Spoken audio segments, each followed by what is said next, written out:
Bismillahirrahmanirrahim. Assalamu alaikum dear students of class 7. Today is our lecture related to your English book and the topic is there the village life and page number 16 है. आज हमारा lecture number 12 है जो कि related है village life से, जो कि हमारा chapter number 2 है आपकी English book का और page number 16 है. बेटा अपनी books खोलिए और साथ में अपनी rough copy भी रखिए ताकि आप अपने जो इसके आप easily इसके word के meaning जो हैं वो dictate करते जाएँ. Usually paragraph number 5 है बेटा. Usually, a small village does not have a hospital, high schools and the post office. Usually, आमतौर पर a small village छोटे छोटे देहात जो होते हैं does not have a hospital के उसमें मॉलेज गाह नहीं होते, हाई स्कूल्स और बड़े दर्जे के स्कूल भी नहीं होते और ना ही उधर डाक खाने होते हैं. High schools are in the near by towns, करीबी कस्बात में जो हैं वो आपको हाई स्कूल मिलते हैं और बिग विलेजेस और बड़े बड़े देहातों में. Mostly people living in a far off villages are not educated teacher of the village. तो क्या होता है कि जो हाई स्कूल होते हैं वो नियर बाई या तो नज़दीकी कस्बे में मिलते हैं बड़े बड़े देहात में, और ज़्यादातर लोग जो हैं वो देहात में उस एजुकेटेड जो इदारे हैं एजुकेशन के उनसे बहुत दूर रहते हैं. And teacher of the village primary school takes care of the postal needs, और जो वहाँ के प्राइमरी स्कूल का टीचर होता है या उस्ताद होता है या उस्तानी होती है वो उनकी जो है पोस्टल नीड्स यानी कि जो उनकी ख़त वगैरह हैं या जो उनके डाक के ज़रिए चीज़ें आती हैं उनकी ज़रूरत को पूरा करने के लिए गाँव के देहात के लोगों के लिए वो टीचर ही काफ़ी होती है. ही आल्सो ना सिर्फ वो उसको पढ़ती है या पढ़ता है, he reads and the rights, he also reads, वो जो उस्ताद होता है ना सिर्फ वो पढ़ता है बल्कि वो लिख कर भी देता है, फॉर देम उनके लिए खतूत लिखता है. इसके बाद हमारे पास आ जाएगा paragraph number 6. Most of the villages have only the 1 or 2 wells. बाज़ देहातों में वेल्स कुएँ,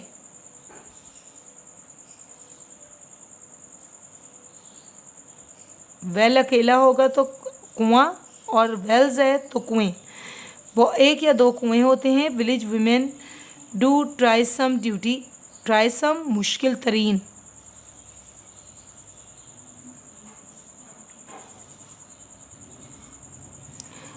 duty of fetching water, fetching लेके आना, वाटर फ्रॉम दीज वेल्स, इन कुओं से पानी लेकर आने का मुश्किल तरीन काम गाँव की देहाती औरतें करती हैं. जी student, now we are at page number 17. Paragraph number 6 का अगला हिस्सा है.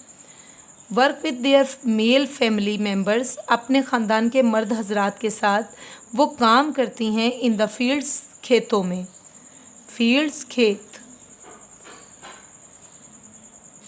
खेतों में काम करती हैं. Men and are the mostly farmers, ज़्यादातर देहाती मर्द जो होते हैं वो किसान होते हैं. फार्मर किसान. Who do the work of sowing, growing and harvesting. Sowing बोना यानी बीज का बोना, ग्रोइंग बढ़ोतरी उनकी, हार्वेस्टिंग काटना. किसका काटना? फसलों का काटना. ज़्यादातर मर्द हजरात क्या करते हैं, ना सिर्फ बीजों को बोते हैं बल्कि उनकी बढ़ोतरी में भी अमल दखल करते हैं और फसलों को काटते हैं. It is all together a hard and the टायरसम, ये बहुत ही मुशक्क़त तलब और मेहनत तलब काम है. What is the daily routine of the work. Villagers की रोज़ाना की देहातों वालों की क्या रूटीन होती है?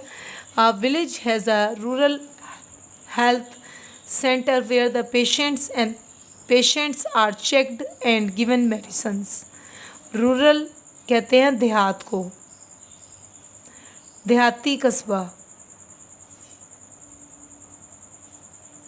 मेन सहूलतें जो पाई जाती हैं वो शहरों में पाई जाती हैं, तो जो देहाती कस्बात होते हैं, देहात वगैरह होते हैं, उनमें सेहत के मराकज़ कायम होते हैं जहाँ पे पेशेंट्स का या मरीज़ों का, पेशेंट्स मरीज़ों का ना सिर्फ उनका जांच पड़ताल की जाती है, मुआयना किया जाता है एंड गिवन मेडिसिन, और उनको दवाइयाँ भी दी जाती हैं. A village normally has a small shops, छोटी छोटी दुकानें होती हैं. सिचुएटेड हेयर एंड देयर, यहाँ वहाँ वाक़ होती हैं।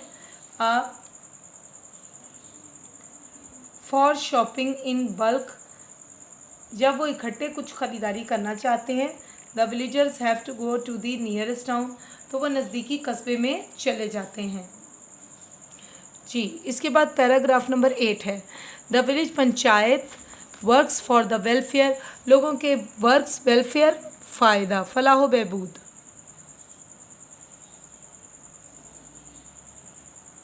फलाह बहबूद के लिए पंचायत काम करती है देहात में। And looks after the needs end of the people, और लोगों की जो ज़रूरतें हैं उनका ख्याल रखती है, देखभाल करती है। It helps the villagers by settling their disputes, और विलेजर्स जो होते हैं वो मदद करते हैं उन मामलात को तय करने के लिए जो झगड़े वगैरह वो करते हैं। डिस्प्यूट कहते हैं इख्तलाफात को या मसाइल को या झगड़ों को। सेटलिंग कहते हैं सेट करने को या मसले के हल को। It also helps in improving there working and living condition, ना सिर्फ ये रहने सहने के तरीके और जो उनकी काम करने के तरीके और हालात हैं उन्हें बेहतर बनाते हैं। ऑन द होल, अगर हम एंड अप इसका देखें at paragraph number 9 and page number 17, on the whole अगर दूसरे तरीके से कहा जाए तो villagers are the simple people, सादा से लोग होते हैं। They have like a family, वो बिल्कुल एक ख़ानदान की तरह होते हैं। They share each others joys and sorrows, और वो आपस में ना सिर्फ खुशी बल्कि गम को भी बांटते हैं। अब है our villagers retained their old traditions and custom, हमारे देहाती लोगों ने अपने पुराने रस्म व रवाज को उसी तरह कायम रखा है, सकाफ़त को। Anjum's father enjoyed his stay with his parents, अपने वालिदैन के साथ गुजरा हुआ वक्त बहुत लुत्फ़ उठाया उन्होंने उस वक्त से। ही केम बैक, वो वापस आए टू होम, घर की तरफ। फुली रिफ्रेश, मुकम्मल तौर पे ताज़ा दम होकर वो अपने वतन या अपने मुल्क वापस आ गए जी। डियर स्टूडेंट्स, अब हम इसका लेक्चर नंबर 12 है जो कि इंग्लिश बी से हमारा रिलेटेड है, 7th क्लास का है। आज हम देखेंगे यूज़ ऑफ इट, इट का इस्तेमाल कहाँ कहाँ होता है। हैव, हैज़, हैड का देखेंगे और वॉज, वर का देखेंगे। यूज़ ऑफ इट कहाँ होगा बेटा, ये देखने में तो कॉमन सा लगता है कि यूज़ ऑफ इट क्या है। ये का इस्तेमाल इसका मुख्तलिफ़ चीज़ों के लिए इस्तेमाल होता है। पहले देखें इट का इस्तेमाल कहाँ होता है। पहले नंबर पे हम देखते हैं इट जो है बेजान अशिया,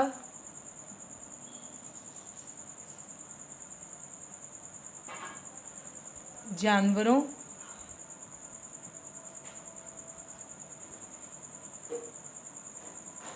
और छोटे बच्चों के लिए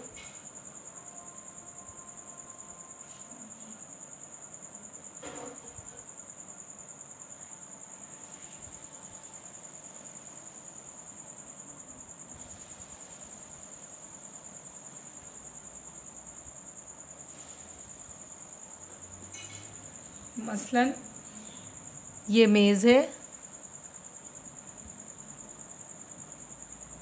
इट इज़ अ टेबल।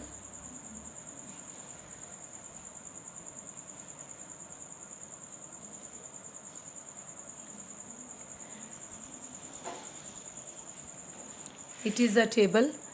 ये मेरी गाय है, इट इज़ माई काउ।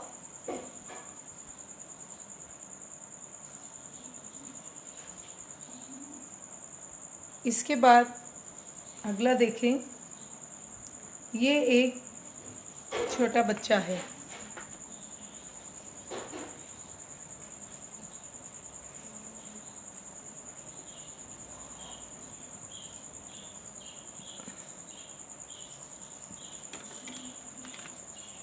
ये एक छोटा बच्चा है। इसके लिए लिखेंगे हम इट इज़ एन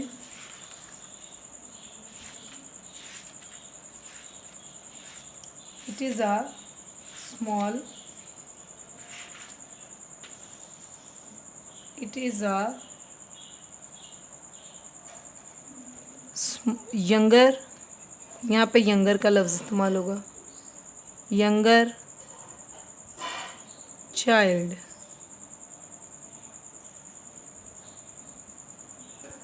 जी, इसके अलावा इट का इस्तेमाल और कहाँ होगा? नंबर 2 पे हम देखते हैं मौसम के लिए। मौसम के लिए कैसे होगा? आज बहुत गर्मी है।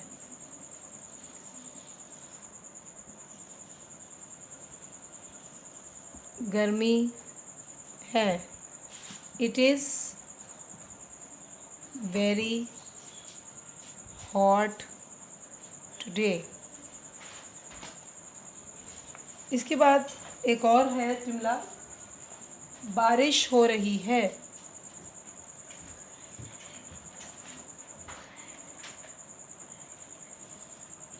हो रही है।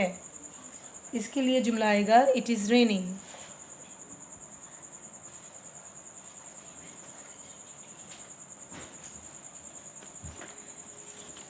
इसी तरह अब तीसरा जो इसका इस्तेमाल है वो है वक्त के लिए।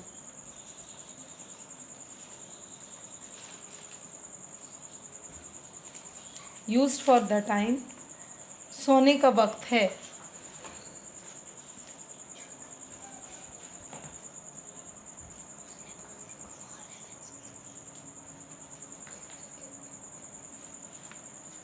ये जुमला लिखेंगे हम कुछ इस तरह, it is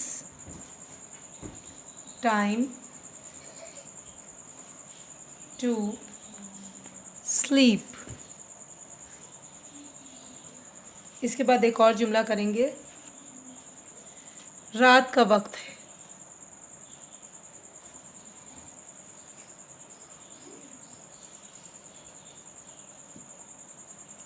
it is night.